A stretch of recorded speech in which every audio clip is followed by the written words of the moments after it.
उस लिहाज से कभी भी नहीं कराई गई। सबसे कम इमरान खान साहब को मैं मिला हूँ, बावजूद इससे कि मेरे पास हाई कोर्ट का ऑर्डर है कि हफ्ते में एज चीफ मिनिस्टर मेरी उनसे एक मुलाकात कराई जाए। कंटेम्प्ट ऑफ कोर्ट कई दफ़ा मैं करा चुका हूँ।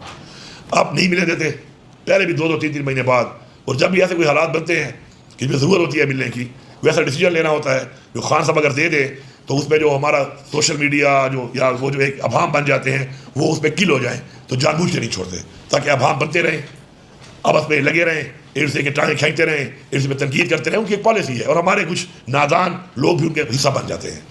अब वो नहीं छोड़ रहे। सुप्रीम कोर्ट में गया, मेरी ऑडिटर उन्होंने एक्सेप्ट नहीं की। और वो जो एक और बात ही बार बार आती है ना कि जी मैं उसकी अदालत में क्यों गया। और भाई मैं उसी अदालत में गया जिसमें जाना था मैंने, उस दिन वो छुट्टी पे था, उसकी अदालत में वो बैठा हुआ था।